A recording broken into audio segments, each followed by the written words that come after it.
লক্ষ্মীর ভাণ্ডার। এতদিন পর্যন্ত শুনেছেন যে লক্ষ্মীর ভাণ্ডার প্রকল্পে শুধুমাত্র মহিলারাই আবেদন করতে পারবেন। আর এবার ভোটে জিতেই বিরাট ঘোষণা করলেন মুখ্যমন্ত্রী। ভোটে জিতেই তিনি জানালেন যে এবার থেকে লক্ষ্মী ভাণ্ডার প্রকল্পে ছেলেরাও আবেদন করতে পারবেন। লক্ষ্মী ভাণ্ডার প্রকল্পে যেখানে মহিলার পান 1000 এবং 1200 টাকা মাসে, সেখানে এবার থেকে লক্ষ্মী ভাণ্ডার প্রকল্পে ছেলেরা পাবে 1500 টাকা। ঠিকই শুনেছেন, ছেলেরা লক্ষ্মী ভাণ্ডার প্রকল্পে পাবেন 1500 টাকা করে প্রতি মাসে। এবার চলুন দেখে নিক যে ছেলেরা লক্ষ্মী ভাণ্ডার প্রকল্পে কবে থেকে আবেদন করতে পারবেন, আবেদনের জন্য কী কী কাগজপত্র লাগবে, কবে আবেদন শুরু হবে, কীভাবে আবেদন করবেন, সবই আজকে এই ভিডিওর মধ্যে দেখাবো। তার জন্য ভিডিওটি একটু স্কিপ না করে শেষ পর্যন্ত দেখতে থাকুন। আর অবশ্যই আপনি চ্যানেলে নতুন হয়ে থাকেন তাহলে চ্যানেলটি সাবস্ক্রাইব করে পাশে থাকবেন। এতদিন পর্যন্ত জেনেছেন যে মহিলারাই লক্ষ্মী ভাণ্ডার প্রকল্পে আবেদন করতে পারবেন, আর এবার চালু হলো ছেলেদের লক্ষ্মীর ভাণ্ডার, যে প্রকল্পে ছেলেরা আবেদন করলে পাবেন মাসে 1500 টাকা। হ্যাঁ, এবার চলুন দেখে নেক যে ছেলেদের লক্ষ্মী ভাণ্ডার প্রকল্পে আবেদন কবে থেকে শুরু হচ্ছে। বেকারত্বের সমস্যা বাড়ছে এবং পশ্চিমবঙ্গও এই সমস্যা থেকে পিছিয়ে নেই। এই আবহে রাজ্য সরকার পরিচালিত একটি উন্নয়ন প্রকল্প হলো যুবশ্রী প্রকল্প। এই প্রকল্পের অধীনে রাজ্যের বেকারদের আর্থিক সহায়তা প্রদান করা হয়। এক কথায় যুবশ্রী স্কিম হলো এমন একটি স্কিম যা বেকার যুবকদের জীবনযাত্রার মান উন্নত করার ওপর জোর দেয়। যুবশ্রী স্কিম 2024-এর সুবিধা কী কী? এক নম্বর হচ্ছে এই প্রকল্পের অধীনে রাজ্য সরকার পশ্চিমবঙ্গের বেকার যুবকদের 1500 থেকে 1600 টাকার আর্থিক সহায়তা প্রদান করছে। হচ্ছে এই প্রকল্পের অধীনে রাজ্য সরকার কর্মসংস্থান সৃষ্টির জন্য রাজ্যের বেকার কিন্তু সক্ষম যুবকদের আর্থিক সহায়তা প্রদান করে, যাতে বেকার যুবকরা কর্মসংস্থান খুঁজে পায় এবং একটি উন্নত জীবনযাপন করতে পারে। 3 নম্বর, এই প্রকল্পের অধীনে রাজ্য সরকার 18 থেকে 45 বছর বয়সী রাজ্যের বেকার যুবকদের একটি নতুন উপায়ে কাজ করতে উৎসাহিত করছে। যুবশ্রী প্রকল্পের সুবিধা কারা পাবেন? যে ব্যক্তি যুবশ্রী প্রকল্পের জন্য আবেদন করতে যাচ্ছেন তাকে অবশ্যই পশ্চিমবঙ্গের স্থায়ী নাগরিক হতে হবে। এছাড়াও আরও যা যা যোগ্যতা জরুরি। 1 নম্বর হচ্ছে যুবশ্রী প্রকল্পের অধীনে আবেদন করার জন্য আবেদনকারীর বয়স 18 থেকে 45 বছরের মধ্যে হতে হবে। 2 নম্বর হচ্ছে এই স্কিমের অধীনে আবেদন করার জন্য আবেদনকারীকে অবশ্যই এমপ্লয়মেন্ট ব্যাংকের অধীনে নাম নিবন্ধন করতে হবে, অন্যথায় আবেদনকারী এই স্কিমের জন্য যোগ্য বলে বিবেচিত হবে না। 3 হচ্ছে এই স্কিমের জন্য আবেদন করার জন্য আবেদনকারীকে কমপক্ষে 8ম শ্রেণী পর্যন্ত পড়াশোনা করতে হবে। যুবশ্রী স্কিমের জন্য প্রয়োজনীয় নথি কী কী?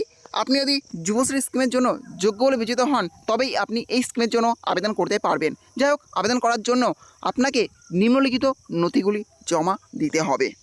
এখন হচ্ছে আবেদনকারীকে তার উচ্চ মাধ্যমিক পরীক্ষা সার্টিফিকেটের একটি জেরক্স কপি সংগ্রহে রাখতে হবে। ধরুন হচ্ছে আবেদনকারী অন্য কোনো শিক্ষাগত যোগ্যতা থাকলে তাদের সার্টিফিকেটও সংগ্রহে রাখতে হবে। ধরুন হচ্ছে আবেদনকারীকে ভোটার আইডি কার্ড রাখতে হবে। তারপরে আছে আবেদনকারীকে প্যান কার্ড সংগ্রহে রাখতে হবে। পরবর্তীতে আছে আবেদনকারীর অবশ্যই নিজস্ব ব্যাঙ্ক অ্যাকাউন্ট থাকতে হবে এবং ব্যাঙ্কটি অবশ্যই একটি রাষ্ট্রীয় মালিকানাধীন ব্যাঙ্ক হতে হবে। কীভাবে আবেদন করবেন?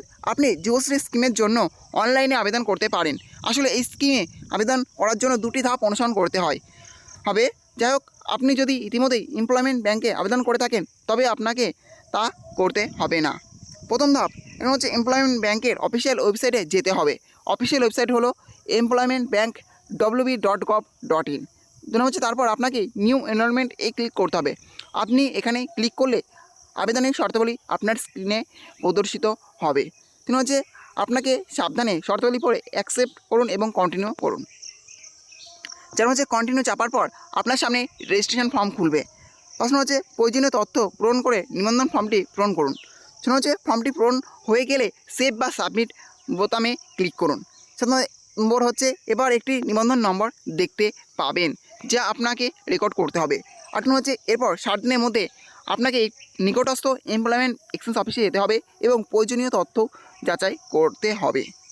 9 হচ্ছে তারপর আপনার সমস্ত তথ্য যাচাই হয়ে গেলে অফিস নতুন ব্যবহারকারীর নাম এবং পাসওয়ার্ড দেবে। দ্বিতীয় ধাপ, এই ধাপে এমপ্লয়মেন্ট ব্যাংকের নাম নিবন্ধন হয়ে গেলে আপনাকে নতুন ব্যবহারকারীর নাম এবং পাসওয়ার্ড দিয়ে ওয়েবসাইটে পুনরায় লগ ইন করতে হবে। যুবশ্রী প্রকল্পের আর্থিক সহায়তায় এটি সরাসরি আপনার ব্যাংকে চলে আসবে। আসলে যুবশ্রী স্কিম যারা আগে আবেদন করবেন তারা আগে টাকা পাবেন, অর্থাৎ আগে আবেদনের ভিত্তিতে এখানে হচ্ছে কাজ করা হয়।